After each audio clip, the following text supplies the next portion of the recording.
6 years ago, a pregnant woman stood on the edge of a mountain cliff, her heart full of trust for the man beside her. She believed he brought her there to heal their marriage, to breathe again, to remember why they fell in love. But while she watched the sunset like it was a promise, he watched her like she was a problem finally reaching its expiration date. One shove, one scream, one violent fall into the roaring depths. He thought that night buried her forever, but he didn't bury her. He awakened someone he should have feared. Before we begin, make sure to like, subscribe, and tell me where you're watching from: the US, Nigeria, Jamaica, South Africa, the UK. Drop your city. The afternoon sun washed through the mansion's tall windows as Allison Taylor stood quietly, one hand resting on her rounded belly, the other holding a framed photo from a happier time. Her deep brown skin glowed in the soft golden light, curls framing her face as she studied the smile on her husband's face in the picture, a smile she hadn't seen in months. Back then, Malcolm Taylor was a man people admired. Polished, commanding, dressed in success the way others wore cologne. His deep complexion and sharp features gave him a presence that filled every room. He'd been her anchor once, her calm in chaos, her protector. Now she wasn't sure who or what he was to her anymore. Her phone buzzed on the windowsill. A message lit up the screen.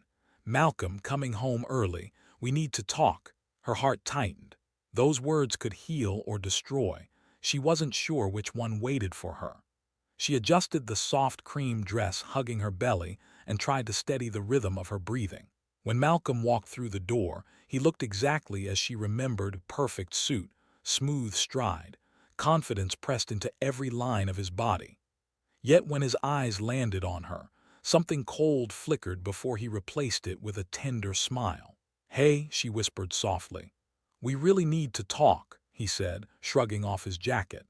The anxiety inside her rose, but she followed him to the living room, sinking into the couch across from him. He leaned forward, elbows on his knees, and spoke with a softness she thought was gone.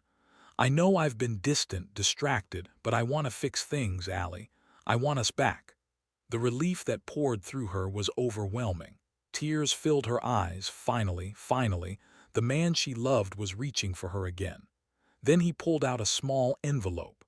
Inside was a reservation confirmation, a private, secluded cabin in the Blue Ridge Mountains. A weekend to reconnect. No work, no stress, just the two of them. Allison's whole body lit with hope. She kissed him, held him tight, believing this was the first step back to the life they once had. She hurried upstairs to pack cozy sweaters and baby items, humming softly as she folded the tiny blankets she'd bought in secret. She didn't see Malcolm downstairs, his expression slipping into something darker, empty, calculated, final. He checked the clock, then tapped a number on his phone. His voice dropped to a cold whisper. "Friday night. The spot is clear. Good. No cameras, no hikers. This ends clean." Upstairs, Allison placed her hand lovingly on her belly and smiled at the future she thought was returning, not knowing she was packing for her own disappearance. When Friday arrived, Allison stepped into that mountainside cabin, believing she was walking toward healing. But the man she trusted was guiding her toward the edge where he planned to erase her forever. The drive up the mountain was quiet, the kind of quiet that presses against the windows and settles in your bones.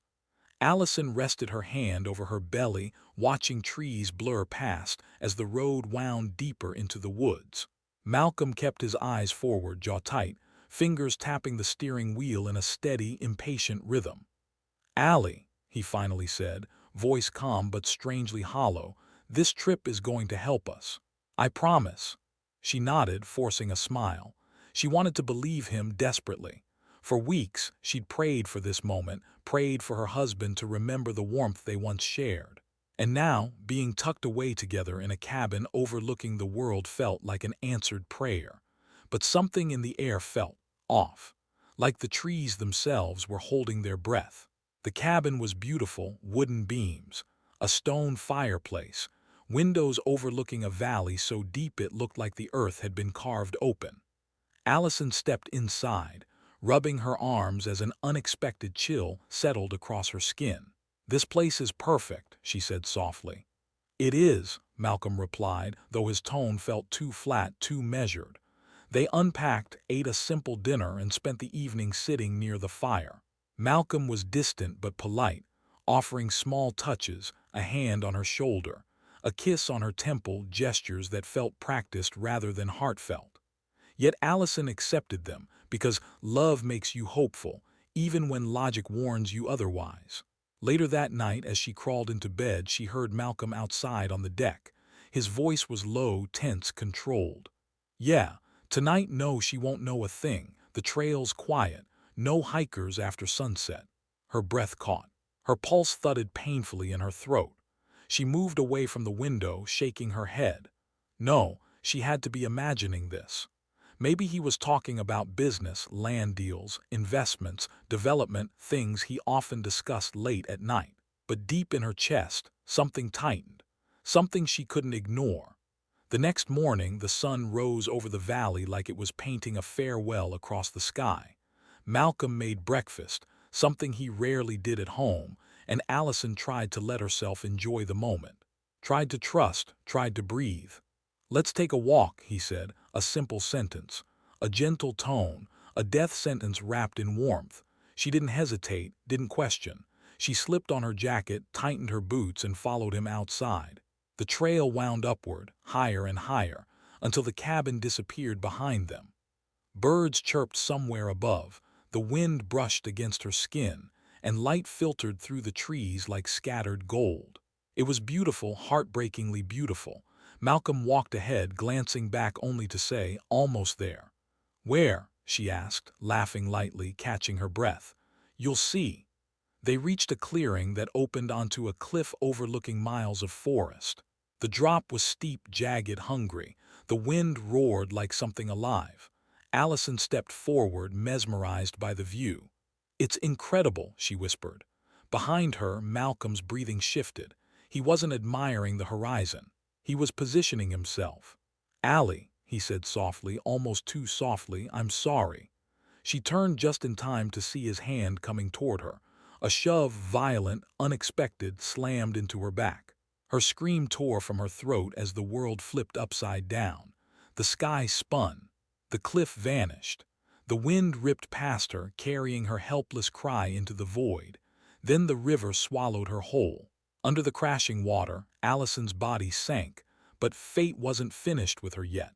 Someone was waiting downstream, someone who would change everything.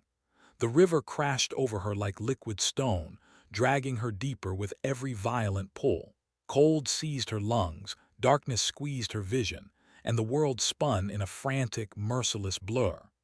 The current hammered her body against hidden rocks, twisted her limbs, tore the scream from her throat before it even left her lips. She fought, kicking, clawing toward the surface, but the river didn't care. It swallowed her, and then everything faded. Time passed in disjointed flashes, a world of water, silence, and drifting shadows until something warm touched her cheek. Fingers, human fingers. A voice trembled through the haze. "Baby, hold on. Please hold on." Allison felt herself being pulled from the depths, dragged through mud, lifted against a chest that smelled of herbs and smoke and old cotton. When she gasped, water spilled from her mouth and she coughed so violently her vision blurred again. "Come back now. I got you, you're safe." Not Malcolm's voice, not a voice she knew at all. The world sharpened into focus, just enough for her to see a woman kneeling above her, brown skin, silver locks wrapped in a patterned scarf, eyes full of fear and fierce determination. Her hands moved quickly, checking Allison's pulse, her breathing, the swell of her stomach. "Oh Lord," the woman whispered, voice cracking. "A child. You carrying a child." Allison tried to speak, but her throat burned like fire. "Hush now," the woman said. "Don't push yourself. It's a miracle you even breathing." The stranger lifted Allison with surprising strength, cradling her as if she were something precious. Step by slow step, she carried her away from the riverbank, through the tall reeds, toward a small wooden cabin nestled beneath towering trees. Inside, warmth wrapped around Allison like a blanket. The woman laid her on a cot, lighting a lantern and speaking softly under her breath, prayers maybe, comfort, hope. Allison blinked up at her, dizzy, disoriented. "Who are you?" she whispered. "Loretta," the woman said gently.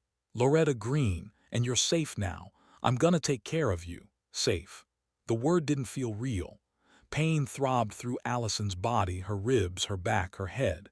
Her hands trembled as she tried to sit up, but Loretta steadied her. "Don't move too quick. River done beat your body something terrible." Allison swallowed, tears filling her eyes. My husband, he, SHH. Loretta touched her hand. "You can tell me when you ready." But Allison wasn't sure she ever would be, because the truth cut deeper than the fall. Her husband hadn't failed to protect her. He had tried to erase her. A sudden sharp pain tore through her abdomen, forcing a cry from her lips. Loretta was instantly at her side. "Child, listen to me, that hurt feel different." She pressed a hand to Allison's belly, expression darkening. "You ain't just bruised, you in early labor." Terror shot through her. Too soon, too dangerous, too much blood. "Stay with me," Loretta urged, grabbing blankets, boiling water, anything she could reach. "Stay awake here. Stay with your baby." But Allison's breaths came shorter, faster. The room blurred again.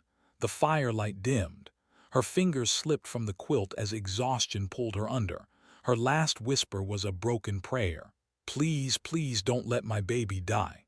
And then everything went black. When Allison opened her eyes again, she would learn what the river took from her and what it left behind. Light drifted back into the world slowly, like dawn pushing through thick fog. Allison blinked, vision blurry, breath shallow. The first thing she felt was the ache in her body. The second was the emptiness in her arms. Her hands moved instinctively to her stomach, flat now, hollow, aching in a way no wound could ever match. A soft voice filled the room. "You awake now, baby girl." Allison turned her head, tears already burning her eyes. Loretta sat beside the cot, her lined hands trembling as she wrung a cloth between them. Her expression carried a deep, heavy sorrow.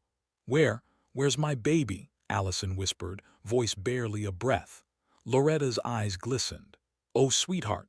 "No," Allison said quickly, panic rising like fire in her chest. "No, no, no, tell me where my baby is." Loretta grabbed her trembling hands. "Listen to me. You fought hard, you fought real hard. When I pulled you from that river, you was near gone. You lost so much blood, I didn't think either of you'd make it." Tears rolled down Allison's cheeks. "But the baby, was the baby alive?" Loretta nodded slowly. "Yes, alive. Crying strong, too." A sob tore from Allison's throat, relief collapsing into heartbreak all at once. "But," Loretta continued, voice cracking, "you wasn't waking up. Fever wouldn't break. Your breath kept stopping. I had to get help." "Real help?" Allison's heart stuttered. "Help from who?" "There's a clinic 2 towns over," Loretta explained. "But I ain't got a car no more. Had to call someone I trusted." Her face tightened with guilt. "Marcus, my grandson, he came. Took the baby to the clinic to keep him safe till you pulled through." Allison exhaled shakily, covering her face with trembling hands. "So he's safe. My baby is safe." Loretta hesitated. Just a second, but Allison caught it. "What aren't you telling me?" she said, voice sharp with dread. Loretta swallowed hard. When Marcus got to the clinic, the doctor looked at the situation. A newborn, no paperwork, no mother awake to claim him. They thought he was abandoned. A cold wave crashed through Allison. "No," she whispered. "They contacted social services," Loretta said softly. "Baby got placed under emergency care. They said they'd find a foster family till the mama came forward." Allison shook her head violently. "I am the mother. I couldn't, I was." "I know, baby," Loretta said, tears spilling down her cheeks now too. "I know, but you wasn't conscious. You had no ID on you, no name to give. You came out that river like a ghost." Allison dropped her face into her hands as grief clawed through her chest. "My son, they took my son." Loretta pulled her into her arms, rocking her like she was a child herself. "You gonna get him back," she whispered. "I promise you, but first, you gotta live." Days passed in a blur of exhaustion and confusion. Loretta cared for her with unwavering gentleness, feeding her broth, cooling her fever, helping her walk again. But inside Allison, a storm raged that no medicine could touch. One night, as rain hammered the cabin roof, she stared at her reflection in a cracked mirror. The woman staring back wasn't the same person who walked into the mountains with hope in her heart. That woman died on that cliff. The one breathing now was something else entirely. And when Allison whispered into the darkness, her voice carried a new steel. Malcolm took everything from me. Now I'm taking my life back. But before she could reclaim her future, Allison would have to face a painful truth. The world believed she was dead, and someone else had stepped into her place. The rain lasted through the night, pounding the roof in steady waves that felt like the earth itself was grieving with her. Allison sat wrapped in a blanket near the small wood-burning stove, hands clasped, eyes empty. Loretta moved quietly behind her, stirring a pot of tea, giving her space but watching her with protective eyes. "You need to keep your strength," Loretta murmured, placing a steaming cup in front of her. Allison didn't answer. She stared at the flames, the reflection flickering in her eyes like a soul trying to find its way back home. Finally, she spoke, barely. "It doesn't make sense. Why would he do this to me?" Loretta took a slow seat beside her. "Men who afraid of losing power, they do terrible things. Fear make monsters where husbands used to be." Allison swallowed hard. Her mind drifted backward, trying to piece together the signs she ignored, the late nights, the cold eyes, the way Malcolm had stopped touching her the way he used to. Every memory now felt like a warning she didn't recognize. "Everything I was," she whispered, "was wrapped around loving him, and he threw me away like nothing." "You ain't nothing," Loretta said firmly. "You hear me. You survived something that should have ended you, that make you strong, stronger than he ever knew." Allison exhaled shakily. The words were comforting, but they didn't quiet the storm inside her. "I need my son," she said. "I need him back." "You will," Loretta promised. "But we gotta be smart, gotta go slow." Allison's brow furrowed. "What do you mean?" Loretta hesitated. "Baby, the world thinks you dead." The words hit harder than the river ever could. Allison stared at her. "What?" Loretta nodded sadly. "Marcus went back to that riverbank the next day. Police was there, search team, cameras, they found your jacket, footprints leading to the cliff. Folks say a pregnant woman fell to her death. Authorities already called it a tragedy." Allison's breath shook. Malcolm's plan had worked, perfectly. "But if they think I'm dead," Allison said, voice tightening, "then what did Malcolm tell them?" Loretta sighed. "Whatever story protect him. Whatever story make him look like a grieving husband." The bile burned in Allison's throat. She closed her eyes, imagining Malcolm standing in front of reporters, pretending to mourn.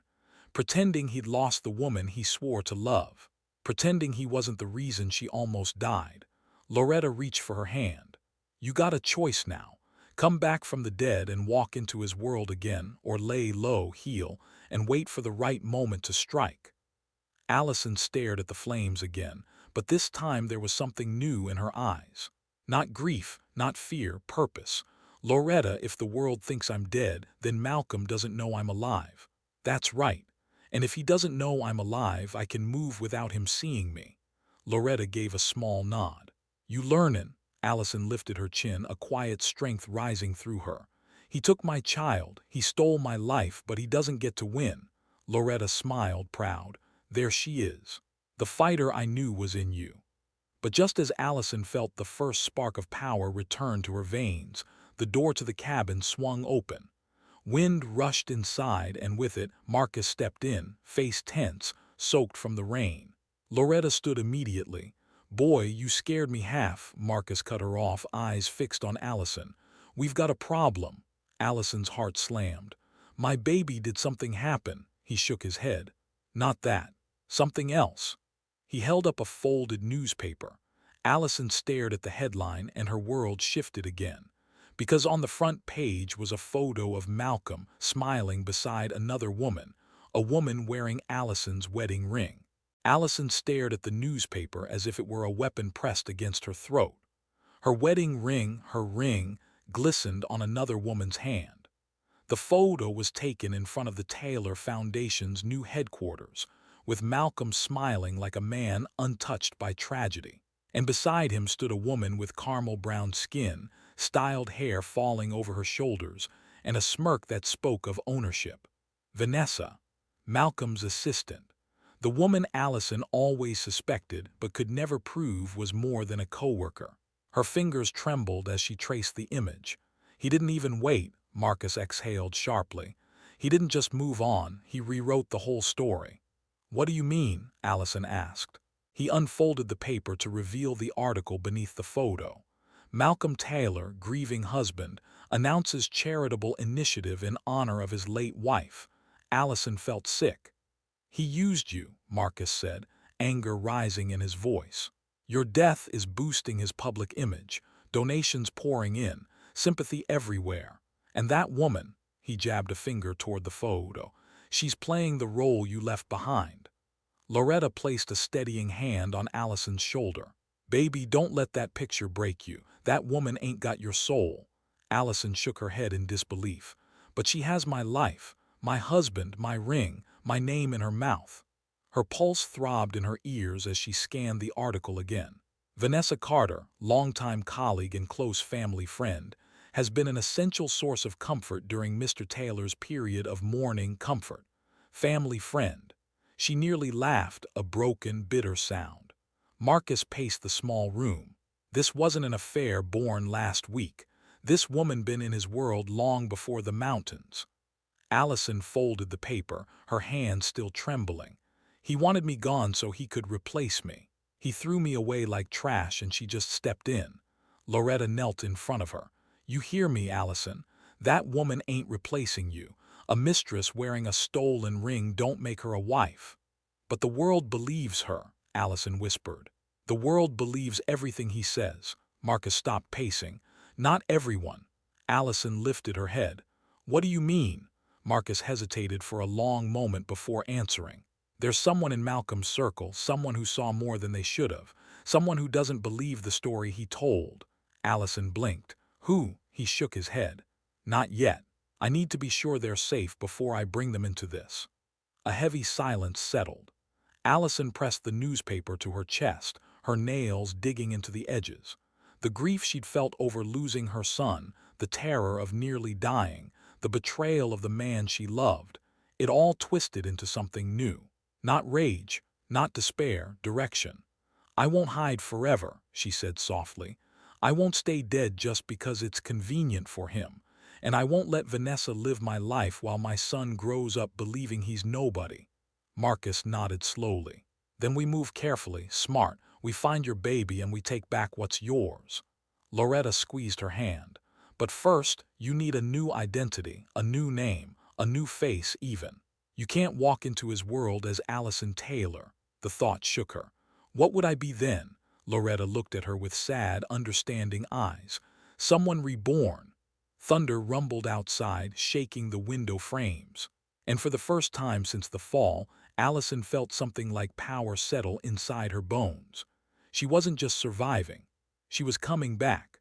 But before Allison could reclaim the life stolen from her, another revelation was waiting, one that would shatter what she thought she knew about her child's disappearance.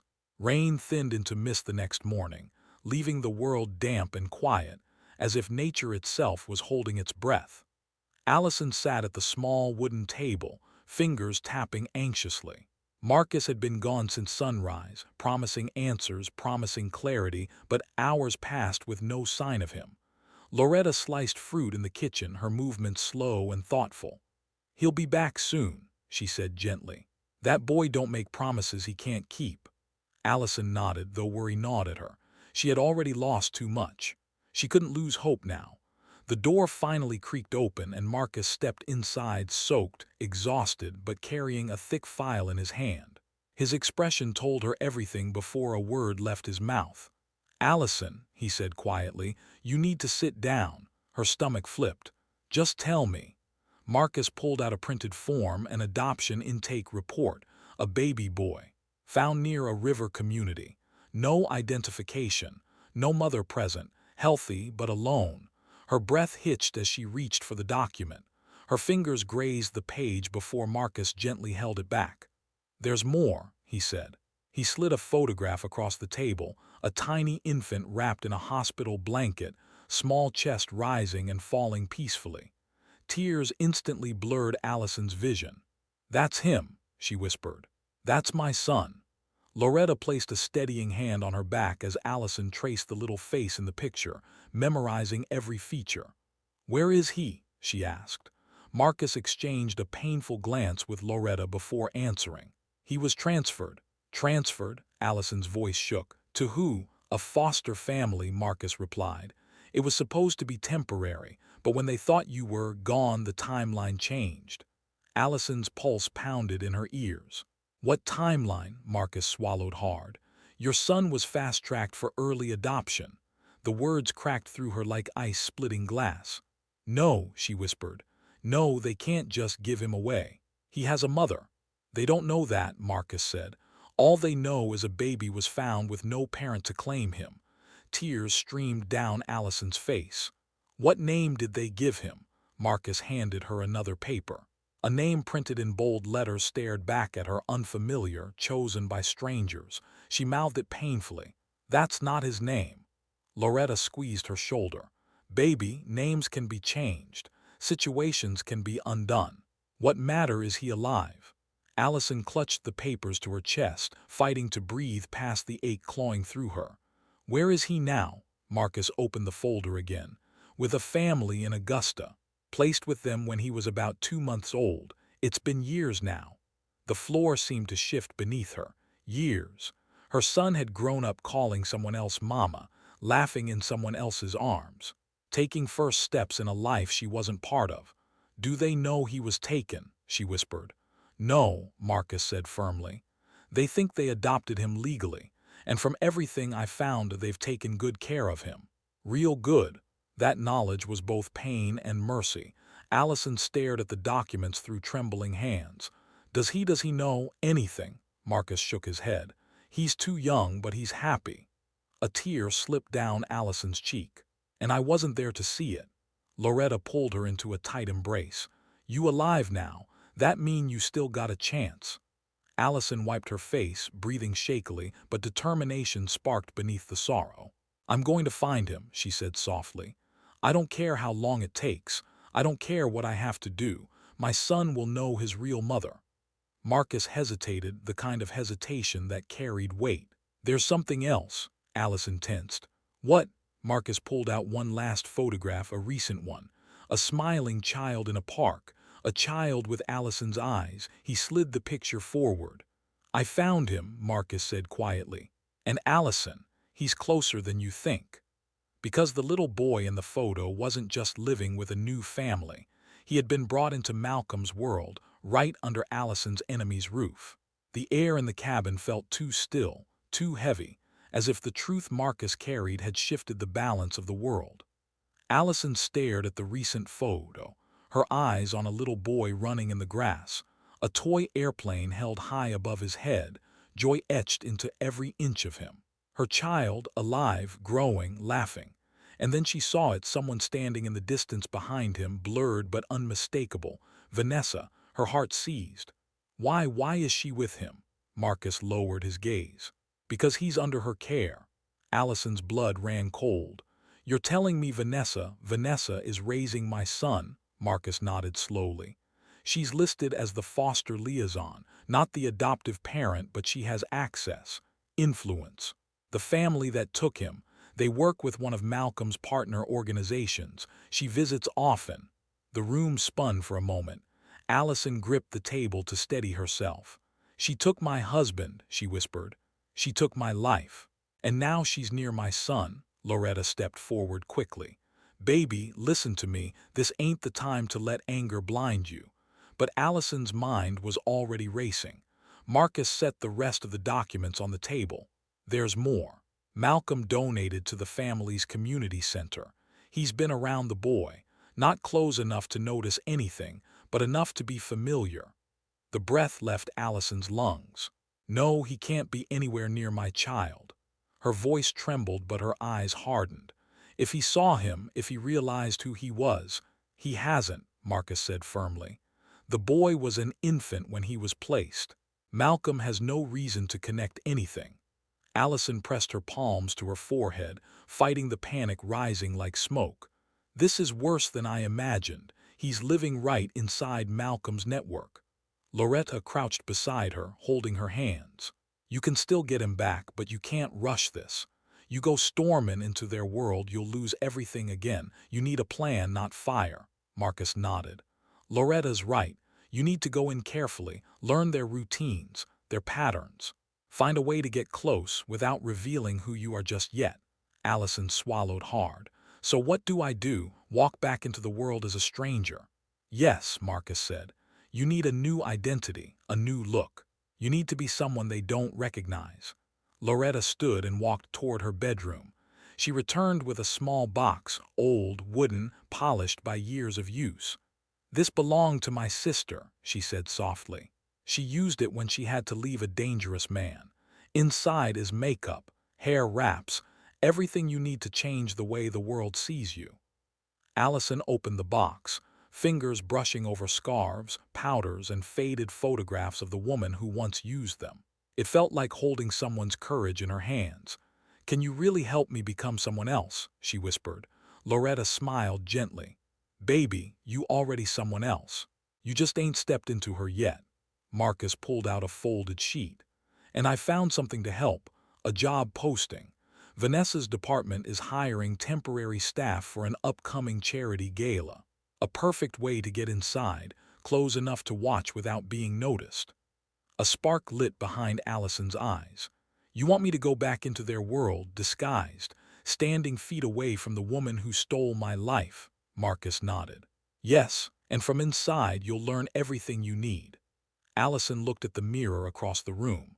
The woman staring back was bruised, tired, grieving. But inside her was a fire Malcolm never expected to survive that fall. I'll do it, she said quietly. If Vanessa wants to play in my life, I'll walk right into hers. Loretta placed her hands on Allison's shoulders. Then get ready, baby. You stepping back into the lion's den. But Allison had no idea that someone at that gala already knew her face, and they were waiting for her return. 2 weeks later, Allison stood before the fogged bathroom mirror in Loretta's cabin, staring at a reflection she barely recognized. Her curls had been wrapped in a patterned scarf, her skin tone subtly warmed with makeup, her features reshaped by clever shading Loretta had mastered over the years. The woman staring back had Allison's eyes, but not Allison's life. This was her shield, her armor, her rebirth. Loretta fastened the final edge of the scarf, humming softly. There now. You look like a woman who can walk through fire without burning. Marcus stepped into the doorway, dressed sharply in a pressed suit. He looked ready for battle himself. You sure about this? He asked quietly. Allison breathed in deeply. I have to be. My son is out there, living a life built on a lie, and Malcolm, he thinks he buried me. Tonight I get close enough to see just how wrong he is. Loretta kissed her forehead. Stay focused, stay quiet, stay unseen, you hear? I hear, Allison whispered. The drive to the city felt like a dream, lights blurring, cars passing like shadows. The gala hall stood tall and glittering, draped in gold decorations and banners with Malcolm's name printed boldly across them. His foundation's biggest event of the year, the perfect place for him to show the world his carefully crafted life. Marcus dropped her off around the back, where temporary workers entered. Allison slipped into the line, head down, her new ID badge clipped to her blazer. No one questioned her. No one looked twice. She was invisible. Inside the preparation area, staff rushed around with trays, decorations, and last-minute instructions. Allison blended in, keeping her posture steady, her breath slow. Every heartbeat felt like a drum. The ballroom glowed with chandeliers and polished floors. Guests arrived in shimmering gowns and tailored suits, their laughter bouncing off the walls. Allison moved through the crowd quietly, carrying a tray of glasses, listening, observing. And then she heard his voice. Malcolm. Her body froze, her pulse pounded. The air felt suffocating. He stood near the stage, camera lights reflecting off his suit, smiling for reporters. The same smile he wore in the wedding photo she once held close to her heart. the same smile he used to hide the rot beneath. Beside him stood Vanessa, elegant, glowing, wearing a dress that sparkled like she was born to stand in someone else's spotlight. She touched Malcolm's arm possessively, laughing from her throat instead of her heart. And then Allison saw him, a little boy running between the tables, guided by a nanny. His tiny sneakers squeaked against the floor as he playfully dodged the crowd. He had a playful grin in Allison's eyes, the same wide, curious, deep-set eyes she saw in the mirror every morning before her life was taken. Her heart flipped painfully. "My baby," she breathed. She stepped forward without meaning to, tray trembling in her hands. Marcus's warning echoed in her mind, "Stay unseen." But how could she? Her feet moved on their own, drawn toward the child like gravity itself was pulling her. He giggled as he spun in a circle, bumping into Vanessa's leg. Vanessa scooped him up casually, like she had every right to hold him. He rested his head on her shoulder. A sharp crack ran through Allison's chest. She bit her lip so hard she tasted blood, forcing herself to step back into the shadows. Her breathing quickened, her vision blurred. She couldn't lose control, not here, not now. She turned away only to feel someone's eyes on her. A man stood across the room, half hidden behind a column. His expression was tense, his gaze fixed on her like recognition had punched him in the gut. Marcus had warned her. Someone on the inside doesn't believe Malcolm's story. The man stepped forward. "Allison," he whispered. Her blood turned to ice. The moment she heard her name spoken aloud, she realized the most dangerous truth of all: her cover wasn't just cracked, it was shattered. "Allison." The whisper cut through the music, sharp as broken glass. She froze. Her breath stopped. The tray trembled in her hands. The man standing before her, dark suit, tense shoulders, fear flickering in his eyes, took another hesitant step. "You're alive," he whispered. She didn't recognize him, but he clearly recognized her. Panic surged. If he said her name again, Malcolm would hear, Vanessa would hear. Her entire plan would collapse. She shook her head slightly. "You're mistaken," she murmured, but the man's voice wavered. "No, I worked security the night you disappeared. I know that face anywhere." His eyes widened as realization crashed through him. He didn't lose you, he tried to kill you. The truth hung between them like smoke. She swallowed hard, choosing her words carefully. "If you want to help, don't say my name. Not here." His throat bobbed as he nodded. "I won't. But you need to know, Malcolm's not the man he pretends to be.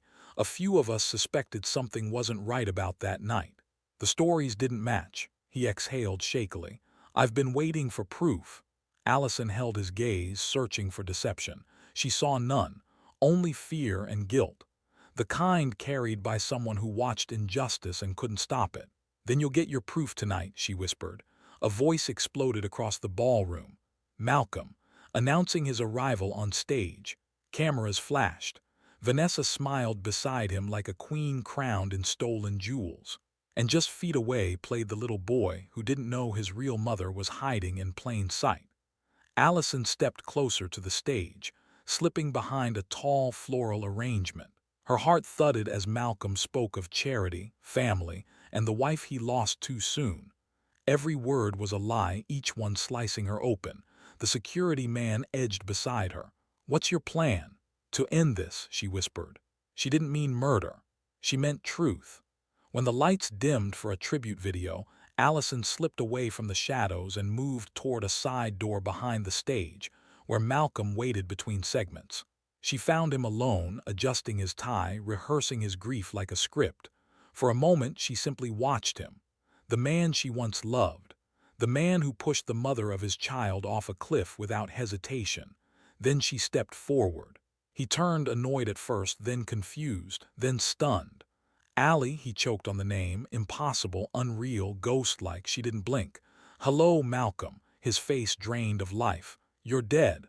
"That's what you wanted," she said quietly. "But I lived, and now I'm here to watch you lose everything you tried to steal." He backed up, breath trembling. "Allison, listen, you don't understand." "Oh, I understand perfectly," she cut in. "I understand you tried to kill me. I understand you buried me while holding another woman's hand. And I understand that you've been passing off our son like he's nothing but a prop in your perfect little life." His jaw clenched. "You don't know what you're talking about. Don't lie to me," she snapped. "Not anymore." Before Malcolm could reach for her, a voice sounded behind them. "Step away from her, Marcus," and the security man, both standing solid as stone. Malcolm looked around wildly. His empire was collapsing right in front of him. "You'll never get him back," Malcolm hissed. "That boy doesn't even know you." Allison stepped forward, eyes burning with a strength she didn't know she still had. "He will, because unlike you, I don't give up on the people I love." Voices rose behind the curtain, Vanessa calling Malcolm, guests waiting, the world closing in. Allison took a final breath. "Your lies end tonight. I'm not afraid of you anymore." And she walked away, past Malcolm, past the stage, past the life he stole, toward the boy who carried her eyes and the future she would reclaim piece by piece. The woman who fell from the cliff had died. The one walking out of that ballroom was reborn. I hope you enjoyed this story. Don't forget to like the video, subscribe to the channel, and turn on notifications for more interesting stories like this one. See you in the next video.